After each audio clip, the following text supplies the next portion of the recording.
Bienvenido a un nuevo programa de debate. Por segundo día estamos transmitiendo fuera del set. A partir de mañana ya estaremos en el set trasladado, como les dije ayer, de edificio, porque estamos tomando medidas para la pandemia y obviamente la empresa no quiere que sus trabajadores tengan algún tipo de riesgo. Entonces, para moverse menos entre edificio y edificio, lo estamos concentrando.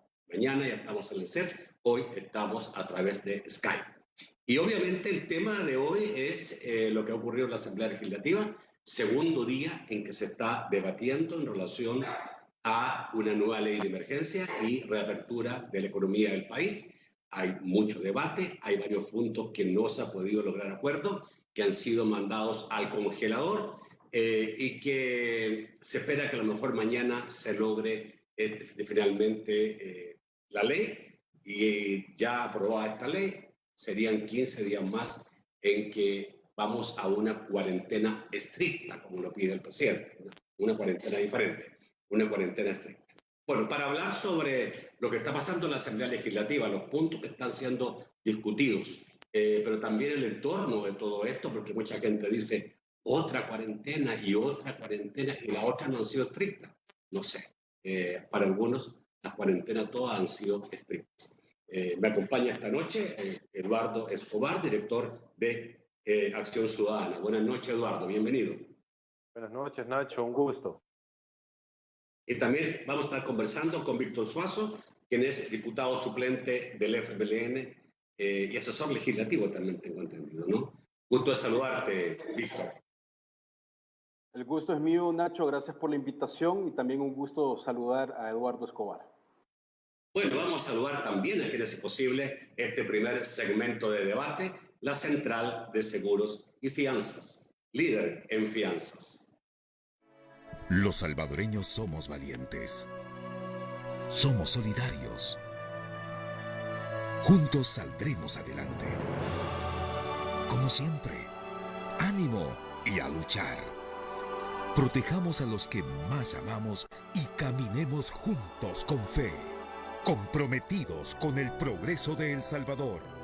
La Central de Seguros y Fianzas, su centro de confianza.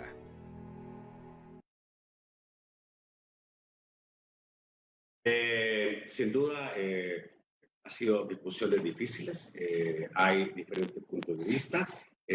Tengo entendido que hay como tres grandes diferencias. Uno tiene que ver el uso de la información. El gobierno no quiere abrir las oficinas de información y respuesta, las OIR, porque dice, digamos, que sería exponer a empleados que hoy día no están laborando.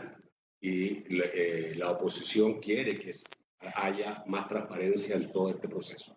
El otro es la reapertura económica, también hay puntos de vista diferentes. La oposición quiere que ya se inicie este día 6 de junio, como se dijo. El gobierno dice que serían 15 días después de aprobada este decreto, pero no queda como tan claro el compromiso de la fecha de reapertura.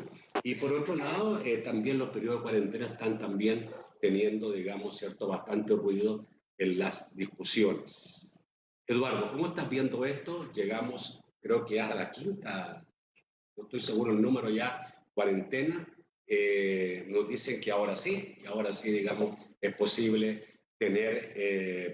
volver, digamos, ir iniciando el proceso de volver a la vida normal. Y bueno, hay gente que dice, vamos nuevamente, y otros dicen, ya estamos cansados, pero también está el elemento económico. Bueno, yo creo que habría que reconocer dos cosas, Nacho. Lo primero es que, sin duda, al observar el comportamiento del contagio del virus, se vuelve necesario mantener medidas, en este caso de distanciamiento social, incluso de cuarentena, que eviten la propagación del virus. O sea, estamos viendo que hay una propagación del virus. Entonces, obviamente, creo que a partir de esos datos que estamos conociendo, se deben mantener estas medidas. O sea, eso creo que es un punto relevante para evitar, obviamente, lo que se ha visto en otros países del colapso del sistema sanitario. Eso por un lado. Pero también tenemos algunas situaciones que se están comenzando a hacer más evidentes a partir de todas estas reuniones que ha tenido el gobierno con la Asamblea Legislativa, con la Comisión Política. Y creo que las más relevantes situaciones que se han dado es que, en primer lugar, es un ejercicio, creo que importante, que se está haciendo entre los legisladores y el órgano ejecutivo para tratar de emitir una ley. O sea, estamos hablando de un ejercicio de diálogo, de llegar a consensos, que por momentos se pone tenso, por momentos parece que se van a tirar sillas y se van a levantar de la mesa, pero han logrado hasta la fecha mantener ese espacio. Aparte de que obviamente hay una resolución de sala que les ordena ponerse de acuerdo, pero digo, es un ejercicio importante. Ahora, ese ejercicio importante también podemos ver algunas de las cosas que nos dejan a muchos sin entender en realidad cuál es la base que toma el gobierno, por ejemplo, para los 15 días. O sea, porque el gobierno ha seguido manteniendo el discurso de 15 días, no importa cuándo comiencen. O sea, que si comenzaban la semana pasada, terminaba el 6, ahora si comienzan el día de hoy, terminan hasta el 10 y así sucesivamente hasta que haya un acuerdo.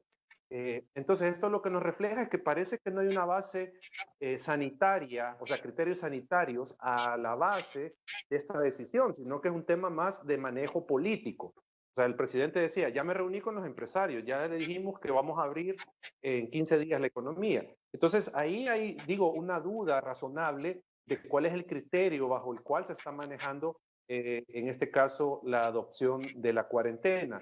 Y el otro punto es el hecho de que pese a que hay muchas compatibilidades entre el proyecto del gobierno y lo que aprobó la Asamblea Legislativa, el decreto 645, hay algunos aspectos que están generando discordia. El tema de acceso a la información, que creo que es algo muy llamativo, las razones que da el Ejecutivo, en este caso el secretario jurídico mencionaba, apoyado por asesores, que no se abrían, en este caso las OIR, porque eso implicaba movilizar a una serie de empleados que no estaban laborando y que por lo tanto estaban sujetas a contagios. Pero eso habría que señalar que, en primer lugar, el abrir el tema de acceso a la información no es algo exclusivo de la oposición, sino que organizaciones de sociedad civil, el Instituto de Acceso a la Información, Transparencia Internacional, han llamado, no solo a este gobierno, pues, o sea, pero digo, hay un llamado a que la transparencia se mantenga y que no sea suspendida. Y en esa medida, solo para terminar, Nacho, el argumento de que se van a llamar a más empleados a laborar y que esto puede incrementar los riesgos de contagio, cae por su mismo peso el argumento. ¿Por qué? Porque los ministerios, en este caso, que están atendiendo la pandemia, están trabajando todos. O sea, no podemos decir que el Ministerio de Obras Públicas no tiene a todo su equipo laborando. El Ministerio de Salud no podemos decir que su equipo administrativo o sus diferentes unidades administrativas no están funcionando. O sea, entonces no implicaría movilizar gente que está en su casa, sino que gente que está laborando. Entonces, eso creo yo que se debe... Eduardo, de todas maneras, me parece importante tocar el tema de transparencia en un capítulo aparte, pero creo que me quedo muy bien con lo que dijiste. Víctor, a tu juicio, ¿qué está pasando ahora? ¿Qué es lo importante de lo que se está discutiendo? Bueno, lo importante es que esta ley tenga una integralidad en todos los elementos que ahora pues deben de abordarse por parte del gobierno y del Estado como un todo. Pero el principal enfoque debe ser la salud. Y en ese sentido hay que darle certeza a la población de cuáles son las acciones y cuál será la base legal que tendrá el Ejecutivo, el gobierno, para implementar algunas medidas, como por ejemplo las cuarentenas, que hemos visto cómo en la actualidad la población que está siendo retenida en esos centros no sabe ni siquiera cuánto será el plazo en el que estarán en esos centros. Se les hacen pruebas, un sinfín de pruebas, y no les dan los resultados.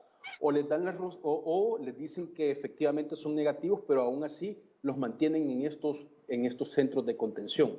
Entonces, en esos elementos hay que darle la certeza jurídica a toda la población y al mismo gobierno para que ellos tengan claro cuáles son sus facultades y actuar de la mejor manera y evitar de esta manera abusos y violaciones a los derechos humanos como se ha tenido pues en estos días anteriores.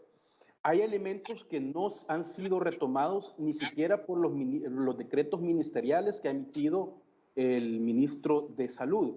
Por ejemplo, ¿cuánto sería la distancia que se considera, digamos, adecuada en las distintas fases?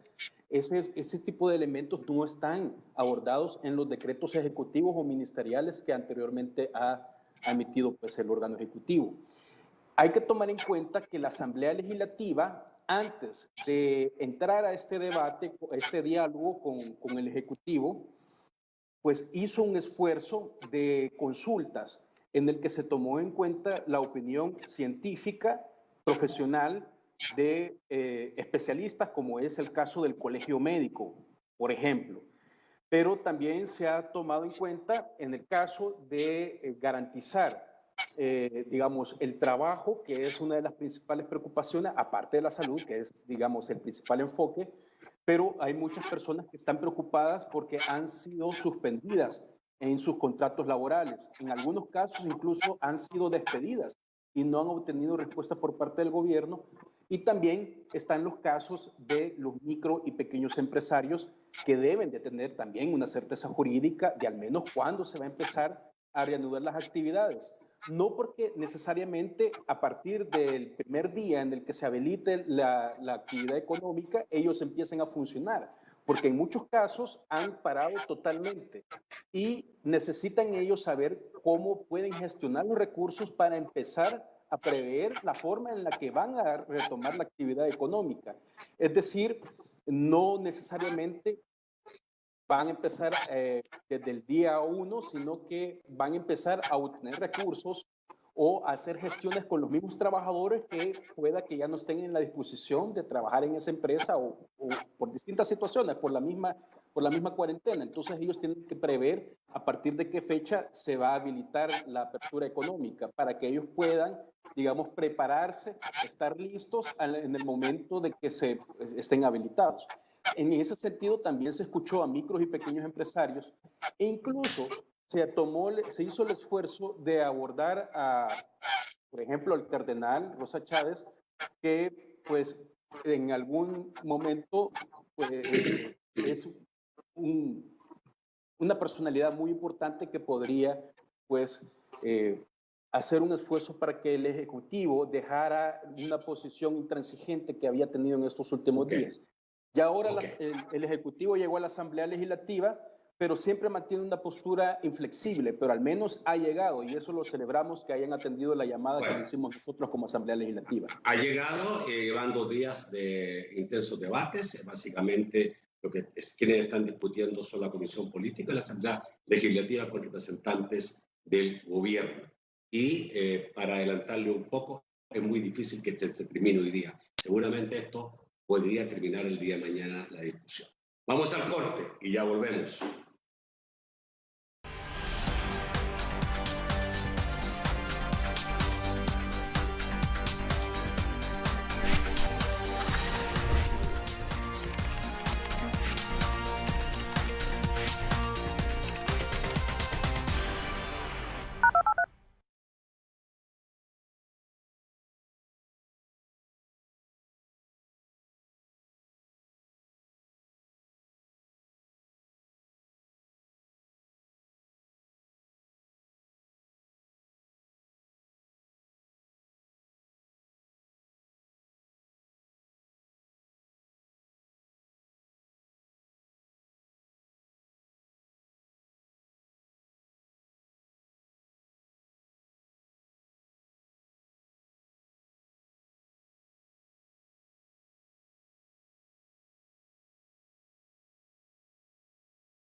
El segundo segmento de debate, gracias a COSAVI, en estos momentos difíciles que vivimos los salvadoreños.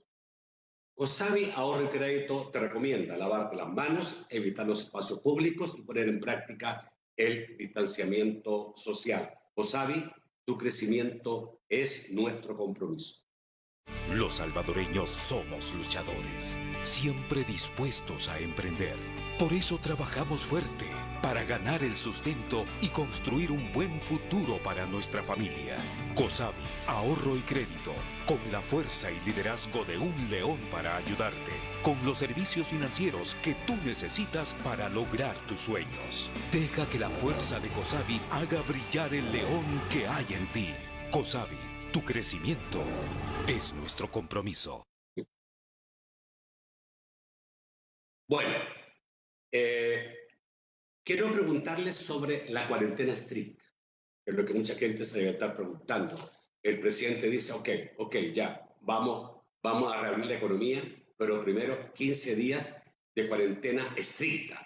Y la gente dice, si ya hemos pasado más de 2 meses de cuarentena estricta. En la ley que el gobierno envió o la petición del gobierno, ¿hay algo más en lo que va a ser la característica de la cuarentena que ustedes sepan? El que guste. Yo creo que ese término de cuarentena estricta o cuarentena especial o los términos que utiliza el Ejecutivo son más bien con fines propagandísticos. Eso no está definido en la ley y pues a mí me extraña porque en la última prórroga que se dio de 15 días del estado de emergencia, el propio Ejecutivo incluso crearon un hashtag, que para eso son muy buenos, que decía 15 días más por El Salvador. Y se suponía de que esa ya era una cuarentena de verdad o especial, parece que habían dicho anteriormente. Ahora dicen que va a ser cuarentena de verdad. Pero realmente en la ley los términos que están ahí es prácticamente lo mismo, solamente que se le está dando certeza jurídica a la ciudadanía y a los mismos funcionarios públicos. ¿Qué entenderías tú, Eduardo, por cuarentena estricta? Bueno, en primer lugar, creo yo que a veces preocupa más lo que no dice el presidente de lo que dice. Y digo que asusta más lo que no dice, porque ya hemos tenido casos donde el presidente da una conferencia de prensa o cadena nacional y no advierte que se van a tomar otras medidas. Y de repente tenemos un decreto ejecutivo como la vez anterior de madrugada, donde se limitaba el transporte público, donde se limitaba la movilidad entre municipios. O sea, a veces lo que no dice el presidente es a lo que hay que tenerle un poco de temor, porque no sabemos qué es lo que puede significar esta cuarentena estricta. Yo comparto lo que dice el diputado Suazo. En la ley no hay algún elemento extraordinario o diferente de lo que se ha tenido hasta el momento. O sea, es decir, las restricciones prácticamente son las mismas, se mantendrían, pero acá lo que creo yo que también habría que valorar es si en la ley que se va a aprobar, y aquí creo que tiene que tener mucho cuidado el legislador, no va a quedar abierta una puerta como en el anterior decreto legislativo que regulaba el tema de la cuarentena, donde el artículo 8 le daba esa posibilidad al Ejecutivo de emitir regulaciones extraordinarias o requisitos, decía la ley, extraordinarios para la cuarentena. Y fue lo que generó la limitación de movilización entre municipios o el tema de salida con el DUI, que después los mismos legisladores dijeron, nosotros no aprobamos eso. Entonces, obviamente no lo aprobaron, pero dejaron en la ley ese espacio para que el Ejecutivo tomara esa decisión. O sea, que si es constitucional o no es otra discusión, pero le abrieron la puerta. Entonces, habría que esperar que el legislador no deje, digamos, esos cabos sueltos para que no vaya a haber una medida del Ejecutivo que no esté contemplada en la ley y que pueda significar todavía mayores restricciones a las que tenemos. Ok, voy a leer lo que dijo esta tarde el presidente de la República en una conferencia de prensa conjunta con el embajador de Estados Unidos, donde dijo, le estamos pidiendo a los diputados que aprueben la ley para darnos herramientas y financiamiento para luchar contra esta pandemia. Y después agregó cuarentena estricta. ¿Pero qué? Financiamiento, ¿la ley va a contemplar financiamiento también, Víctor? No, el financiamiento ya ha sido autorizado por la Asamblea Legislativa. La ley, lo que pasa es que, y esa es una de las discusiones que hay aún, que están, digamos, en el congelador, es que el Ejecutivo lo que busca es que se le dé discrecionalidad en el uso de los fondos públicos y también que se les habilite no cumplir con la ley, la CAP, sino que ellos puedan emitir sus propias disposiciones para hacer procesos de compras públicas, digamos, de manera expedita y que no tenga mayor control o que no tenga control. Y de hecho no hay información de las compras que se han realizado, de los proveedores que han contratado en estos últimos días, en lo que hemos estado en estado de emergencia. Entonces, no se trata de financiamiento, eso ya lo tienen autorizado por parte de la Asamblea Legislativa y ellos perfectamente puedan hacer uso de él, pero lamentablemente por pues, condiciones ajenas a la Asamblea Legislativa, sino que son propias del Ejecutivo, como por ejemplo el golpe de Estado que sucedió el 9 de febrero, desde ese entonces la calificación de riesgo país se empezó a debilitar. Y constantemente con las violaciones de derechos humanos, eso ha ido bajando la calificación de riesgo y pues ahora estamos prácticamente con un riesgo equiparado a países africanos como Mozambique. Entonces, emitir esa deuda que ya tiene autorización por parte de la Asamblea Legislativa implicaría de que pues se tenga que emitir con una alta tasa de interés que tendríamos que pagar pues de manera muy onerosa en los próximos años.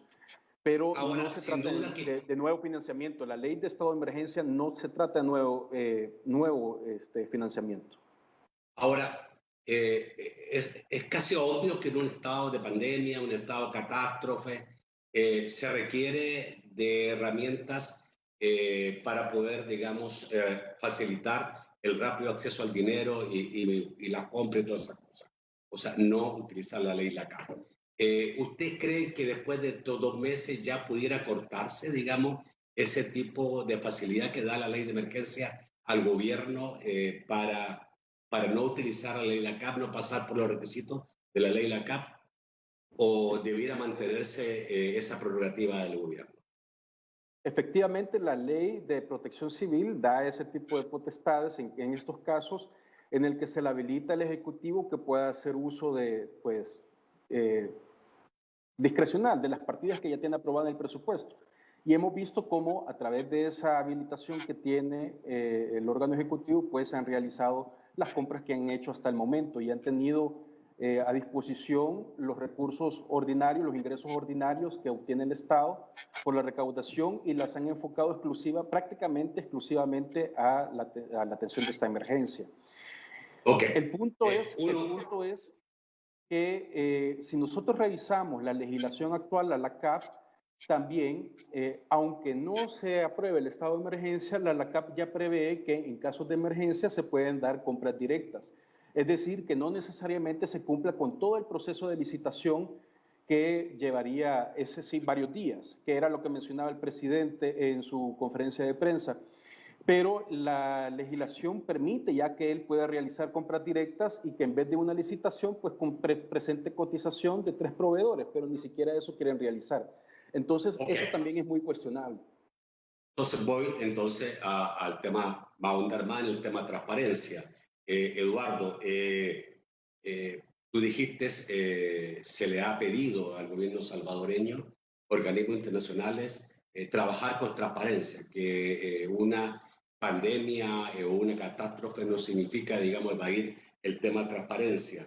Tenemos el caso de la Corte de Cuentas que ha hecho su reclamo en relación al acceso a la información para poder llevar la rendición de cuentas correcta. Hoy día uno de los secretarios del presidente, digamos, se molestó bastante señalando, digamos, que la presidenta de la Corte de Cuentas parece que está entorpeciendo las cosas y no ayudando. Otros señalan de un monopolio de la información en toda esta materia. ¿Cómo que las dos cosas funcionen, ¿no? La eficacia, digamos, ¿cierto? Y la transparencia. ¿Cómo hacer? Bueno, yo creo, Nacho, habría que partir de reconocer que hay tres intereses legítimos en juego en esta pandemia. Uno es la vida y la salud de la población. Dos, las reglas del Estado de Derecho y las reglas democráticas. Y un tercero, el tema económico. O sea, son tres intereses legítimos que están de por medio. Estos no hay que verlos como intereses contrapuestos. O sea, son intereses que confluyen, que se interrelacionan y que son necesarios para la vida en sociedad, en este caso la sociedad salvadoreña. En esa medida, se debe por el Ejecutivo poner a un mismo nivel de prioridad el tema de la transparencia, o sea, al mismo nivel de prioridad de cómo se está atendiendo el tema sanitario. ¿Y por qué lo digo esto? Porque si no hay transparencia en el manejo de los fondos, no hay un uso adecuado de los fondos, luego quienes van a salir perjudicados de ese mal manejo de los fondos van a ser las poblaciones vulnerables o cualquier ciudadano que va a requerir la asistencia del servicio de salud pública. O sea, que no va a tener esa capacidad el servicio de salud pública de atender a toda la población. Entonces, por eso digo que es una prioridad también que debe de adoptar el gobierno, el que se manejen transparentemente los fondos, que se informe a la población y que se rinda cuentas, porque digamos esos son como los tres aspectos que debe de tener y que se pueden de esta manera articular en esta emergencia. O sea, como decía yo en la primera intervención, decía el secretario jurídico de la presidencia que no se podía avalar desde la presidencia el tema de acceso a la información porque implicaría que todos los jefes y todo el personal de las distintas unidades tengan que llegar a laborar. Y entonces esto, sin duda, significaría mayor contagio. Pero, y creo que fue la diputada Cornejo del FMLN, le decía, pero si ya están laborando todas en los ministerios donde están atendiendo la pandemia, ya están laborando. O sea, obviamente no vamos a pedir que lleguen funcionarios del Ministerio de Educación, sino que el tema acá es funcionarios de los ministerios que están en este momento atendiendo la pandemia y permitir ese acceso a la información. ¿Qué les parece, y esto necesito una respuesta rápida porque tenemos que ir al corte, qué les parece, digamos, la aclaración que subiría el presidente de la República ante una pregunta, ¿no? Porque esto lleva varios días, digamos, en las redes sociales, la gente preguntándose cómo es posible que hayan comprado 500 millones en un medicamento de nombre, me olvidé el nombre un poco extraño, cuesta bastante decirlo, en este medicamento que hoy día la OMS dice que no es conveniente usar. Y el presidente dice hoy día, no, es que yo me equivoqué cuando hice la cadena nacional de televisión. No eran 500 millones, sino que eran $500,000.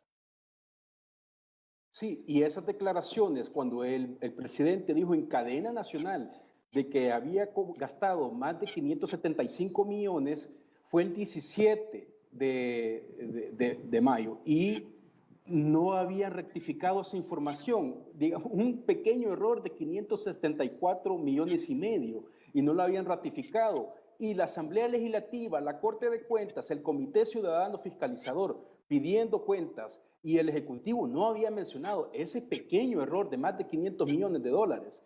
Lo que pasa es que aquí el gobierno se está negando a ser transparente porque quiere tapar la corrupción. El gobierno quiere tapar la negligencia y quiere tapar la incapacidad de los funcionarios que está al frente, incluyendo el presidente de la República, que ese error no es cosa que tenemos que pasarla por alto. La verdad es que se debe de rendir cuentas. Voy al corte, espérenme por favor, no se me vayan y volvemos en un par de minutos.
El tercer segmento de debate, gracias a Sistema FedeCrédito. Utiliza los canales digitales FedeMóvil y FedeBanking del Sistema FedeCrédito para realizar tus operaciones financieras sin salir de casa.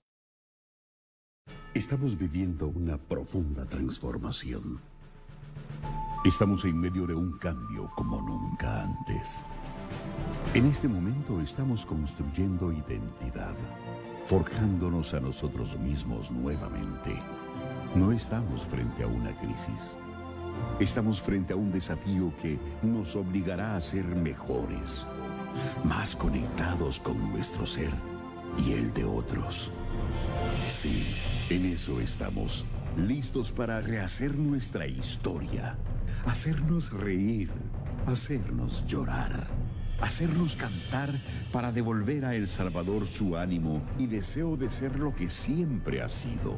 Una nación que sabe ir al encuentro del presente para construir un futuro que pueda llamarse salvadoreño. Sistema FedeCrédito. Queremos darte una mano. Vamos ahora a la parte de reapertura de la economía del país, es lo que muchos están esperando. Se han planteado fases, se han dicho que va a ser gradual, parcial y gradual, y en esto hay muchísima gente esperando, ¿no? Desde la peluquera o el peluquero hasta, digamos, una empresa grande. Yo no sé lo que exactamente, vi algunas cosas, digamos, de la ley, creo que eso todavía, digamos, una discusión que no se ha llegado, pero por dónde debiéramos ir, digamos, ¿cierto? Sobre todo tomando en cuenta la necesidad de caminar hacia una normalización de la economía, cuando el ministro dice, no tengo para pagar junio. Eduardo. Y fíjate. No, diputado.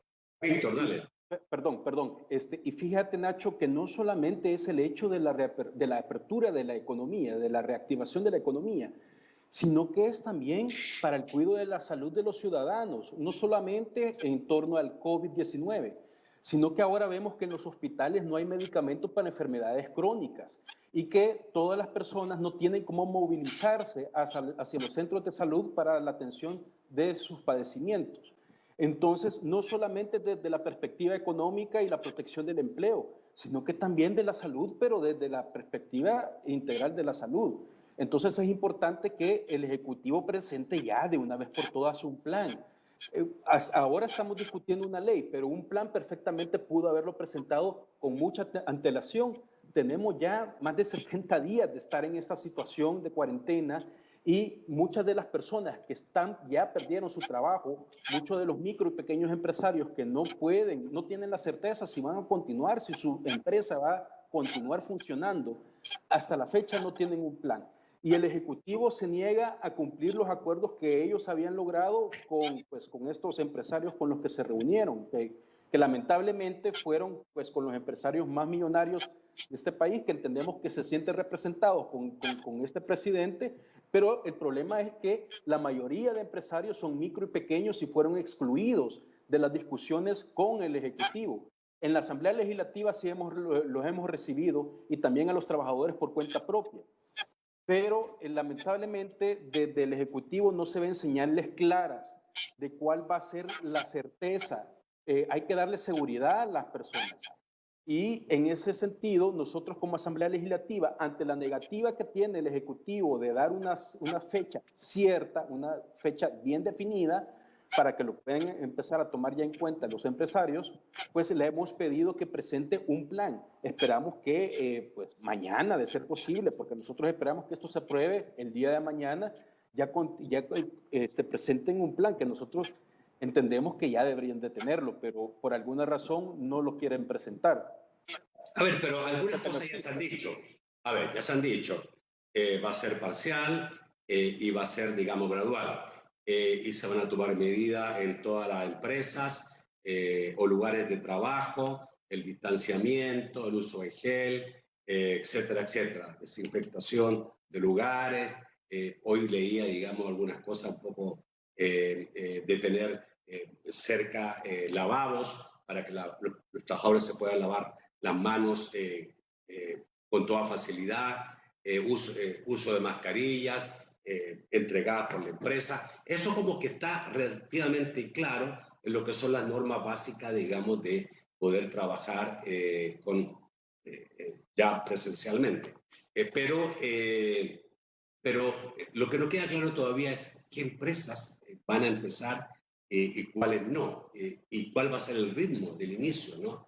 Porque yo no sé qué debe empezar en esto más.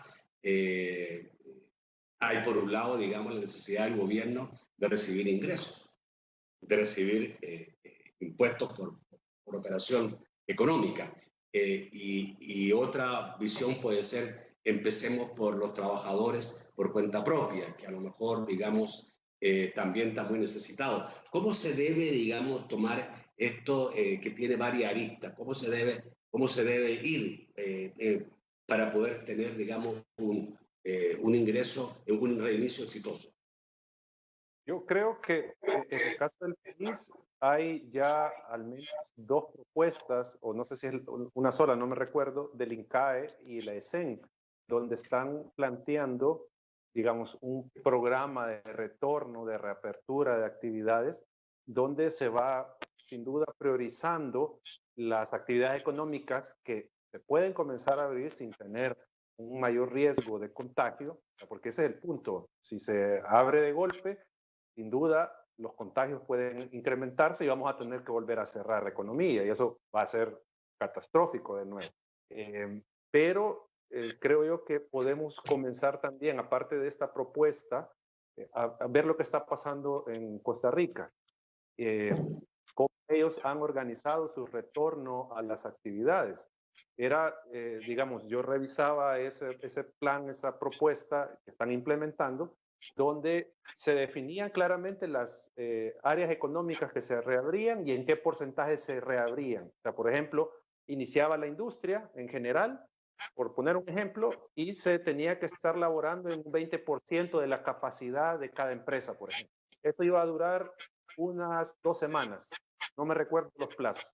Luego, en la etapa 2, ya íbamos con siempre 2 semanas, pero ya podía incrementarse a un 30-40% la planta de trabajadores y se incluían otras actividades productivas. Al final creo que era en más o menos 6 meses, un poco menos, no me recuerdo la cifra exacta de meses, donde ya estaba totalmente la economía trabajando.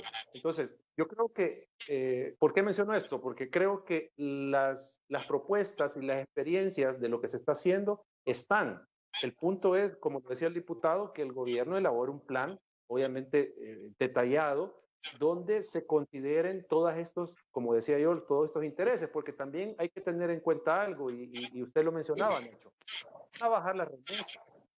Muchas personas han perdido sus empleos, muchas empresas están complicadas económicamente, el Estado tiene baja de ingresos y esto va a impactar en la ciudadanía porque los servicios básicos obviamente pueden tener algún grado de afectación por la baja de ingresos. Entonces, nos vamos a encontrar ante un posible escenario que mucha población va a ser ahora calificada como población en situación de pobreza, o sea, o sea, va a tener un impacto social el tema de la pandemia y obviamente no es que sea culpa del gobierno el tema de la pandemia, pues, o sea, ahora que si se tomaron las medidas adecuadas en tema económico en su momento, esa va a ser la discusión posterior. Pero el punto es que nos podemos enfrentar, y sin duda vamos a enfrentar a una situación muy complicada económica y socialmente cuando ya comiencen de nuevo las operaciones y se reactive la economía. Ok, tú decías, el plan ya debiera estar, no hemos demorado mucho en elaborar que el gobierno entregue este plan. Me imagino, digamos, que la empresa tiene que también prepararse para esto, ¿no? Saber, digamos, si están en la primera línea de reinicio, tiene que haber una preparación. Es correcto. Y esto sobre todo priorizando las micro y pequeñas empresas, porque en este caso, estas personas, estos empresarios, como no tienen ingresos porque no están trabajando, es su capital de trabajo, con ese es el que están viviendo, están manteniéndose durante estos días.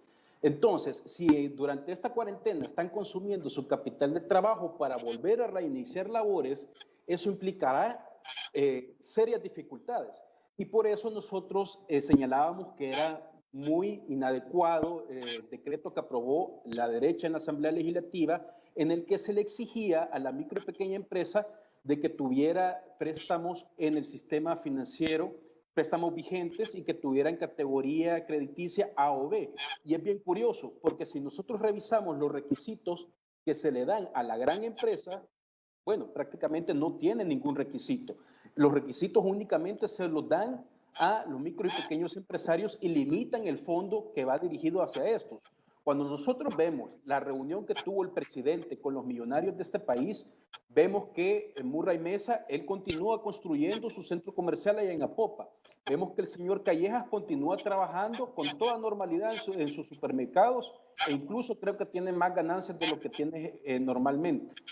Pero cuando vemos los micro y pequeños empresarios que han sido totalmente excluidos, es muy preocupante. Y por eso nosotros en la Asamblea Legislativa retomamos los estudios que mencionaba Eduardo.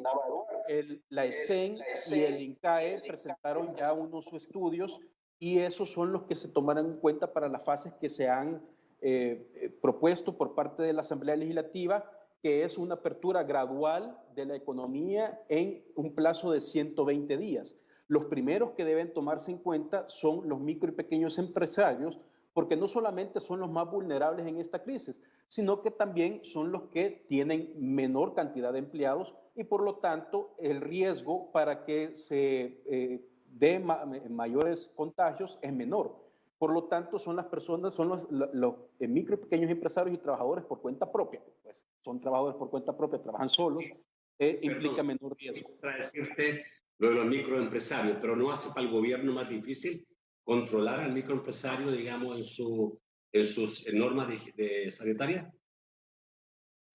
Lo que pasa es que los controles, necesariamente el Ejecutivo por eso debe de presentar un plan. Y nosotros hacemos la propuesta y el Ejecutivo muestra una posición inflexible, pero no muestra cuál es el plan. Eventualmente los micro y pequeños empresarios van a abrir, deben de abrir. Entonces, ¿cuál es el plan del Ejecutivo para nosotros proponemos medidas sanitarias, pero el Ejecutivo debe de asegurar de que se cumplan? Eduardo, rápidamente, y cambiando de tema, nuevamente la Corte Suprema de Justicia, la Sala Constitucional, se mostró molesta, digamos, por el incumplimiento del gobierno en la repatriación de la gente, los salvadoreños que están fuera del país. Y dijeron ya 14 semanas, demasiado tiempo, hay que apurar esto, y le dieron un tiempo al gobierno para que presente un nuevo plan. Bueno, eso, si no mal recuerdo, vence mañana el plazo que tiene la Presidencia de la República para presentar un plan detallado, con cronograma, con fechas, o sea, más detallado, porque lo que presentó el Ejecutivo, según la Sala, era una cuestión muy genérica, que no tenía, digamos, mayores detalles, mayores procedimientos de cómo se debe de hacer esta repatriación, que obviamente hay que advertir, o sea, es una cuestión logística complicada, o sea, no pensemos que es una cuestión tan fácil, pero no porque sea compleja, quiere decir o le da licencia al Ejecutivo de que, bueno, lo va a hacer cuando San Juan baje el dedo, porque prácticamente han dejado a todos los compatriotas varados a su suerte, o sea, prácticamente eso está pasando. Hay personas que ya no tienen la capacidad de seguir manteniéndose fuera del país. Entonces, esperemos que el Ejecutivo mande un plan, mande todo detallado a efectos de que en la brevedad posible nuestros compatriotas regresen. Si mañana vence el plazo, entonces es el día clave, digamos, para saber exactamente qué va a pasar con los varados que están fuera del país. Vamos al corte, volvemos rápidamente con sus comentarios y sus preguntas.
Vamos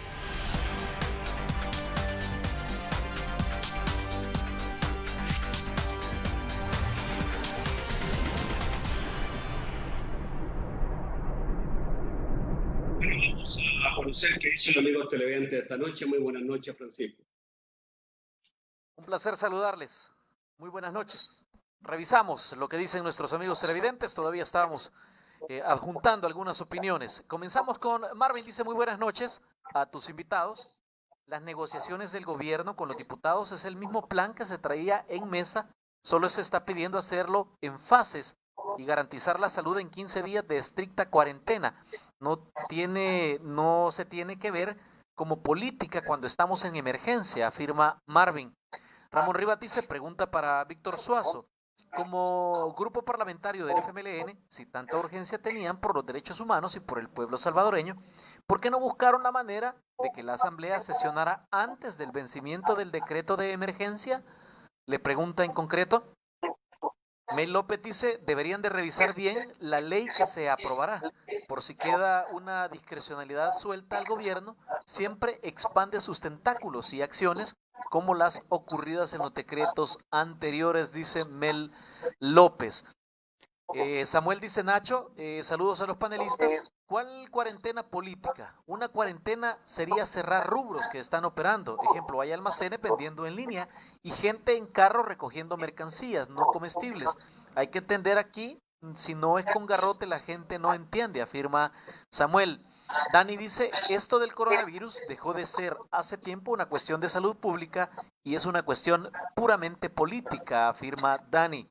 Alejandro dice, buenas noches Nacho, tus invitados saben que la Corte de Cuentas es quien tomará ese rol de auditar pagos y gastos en esta emergencia y en cuanto a las personas que no llegaran a laborar, lo hacen desde sus casas y no se puede ir a auditar a cada una de ellas, afirma Alejandro. Y Ruth Victoria Díaz dice, hay que hacer lo mismo que hizo Margaret Thatcher en una crisis. Todos los empleados trabajan medio turno hasta que termine la crisis, afirma Ruth Victoria Díaz.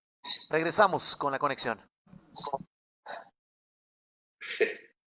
Bueno, hemos resucitado a la Margaret Thatcher. Está bien. ¿Quién quiere empezar? Bueno, hubo una referencia directa, Nacho, en relación a la preocupación que tenemos como grupo parlamentario de los derechos humanos y las distintas violaciones que se han estado dando. Hemos sido testigos de cómo incluso este gobierno ha dado a una familia el cadáver de su ser querido con claras señas de tortura y esposado, cuando le habían dicho de que había fallecido por el COVID y resulta que se encuentran a su familiar en esas condiciones. Eso ha sido denunciado ha sido retomado por distintos medios de comunicación internacional y denunciado por distintas organizaciones de derechos humanos. Incluso la alta comisionada de derechos humanos de la ONU ha hecho estas denuncias. Y por eso nosotros buscamos el consenso en la Asamblea Legislativa antes del vencimiento del decreto de emergencia. Y nosotros podemos ver que ahí está el decreto 645, que ya es un decreto que ya fue emitido por la Asamblea Legislativa y que prácticamente solo requiere la sanción del presidente. Pero pues nosotros escuchamos cuáles eran la posición del presidente y dijo que no, a pesar de que este era un decreto que había sido consenso de los distintos grupos parlamentarios, tomando en cuenta el Colegio Médico, tomando en cuenta los estudios del INCAE, de la Universidad Francisco Gavidia, de la ESEN y de distintos actores de la sociedad con base científica y no fue tomado en cuenta. Y cuando ahora vemos nosotros la posición del gobierno en la Asamblea Legislativa, ellos en la propuesta original que ellos habían presentado, por ejemplo, está que se habilite al Instituto de Acceso a la Información Pública para que pueda trabajar. Pero ahora resulta, y ojo, que el acceso a la información es un derecho humano y está reconocido como derecho constitucional en la jurisprudencia de la Sala. Y ahora resulta que el Ejecutivo se contradice a sí mismo y dice de que ellos no pueden trabajar porque puede ser puede implicar esto un contagio, pero vemos una legión de fotógrafos que anda atrás de estos funcionarios que son evidentemente innecesarios para el manejo de esta pandemia. Pero al Instituto de Acceso a la Información Pública, que garantiza un derecho humano, no los quieren dejar trabajar.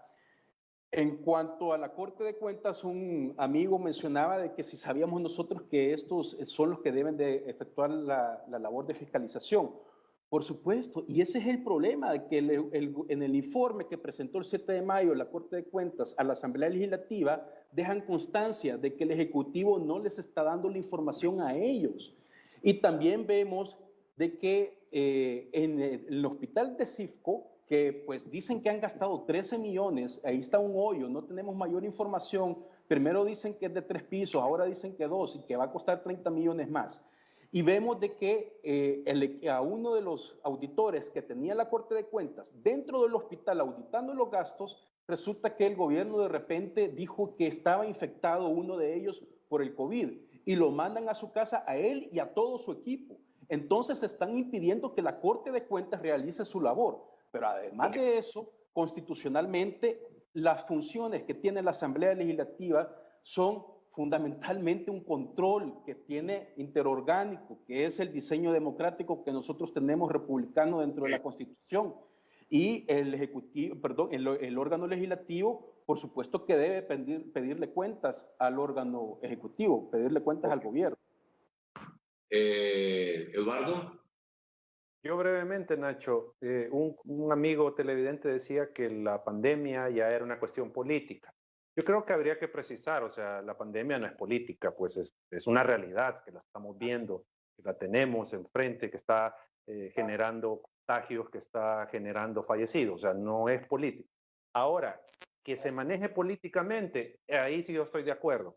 Hay obviamente un manejo político desde el Ejecutivo, y también a veces desde la Asamblea Legislativa. O sea, hay que mencionarlos a los dos, pero digo, es el manejo, no es el que la pandemia sea un invento. Y lo otro, de nuevo hacer el llamado al legislador a que ponga atención a lo que está discutiendo y aprobando con el Ejecutivo, porque no queremos llevarnos sorpresa a la ciudadanía de que se dejó por ahí algo abierto para que el Ejecutivo adoptara medidas que no había aprobado el legislador. Entonces, eso digo, hay que ponerle atención y es la Asamblea, los grupos parlamentarios que están en la Comisión Política, los que deben de verificar que no se dé este tipo de cosas para evitar abusos, porque el punto es que luego esto genera abusos, arbitrariedades contra la misma población. Bueno, muchísimas gracias a ambos. Muchas gracias, Víctor Suazo, por estar esta noche y muchas gracias, Eduardo Escobar. No, gracias. A la orden, siempre estamos pendientes a la invitación. Un gusto, Nacho y Eduardo. Gracias a ambos, creo que ha sido importante escucharlos. Yo, amigos televidentes, los espero mañana. Mañana ya vamos a estar desde el set de debate, el tradicional set, y vamos a hablar sobre la encuesta de la prensa gráfica y vamos a analizarla completa. Así que le pido que me acompañe mañana para ver qué dice esta encuesta, porque algunos han leído solamente el titular, pero hay muchas cosas más que la encuesta señala. La cita es mañana. Que pasen muy buenas noches.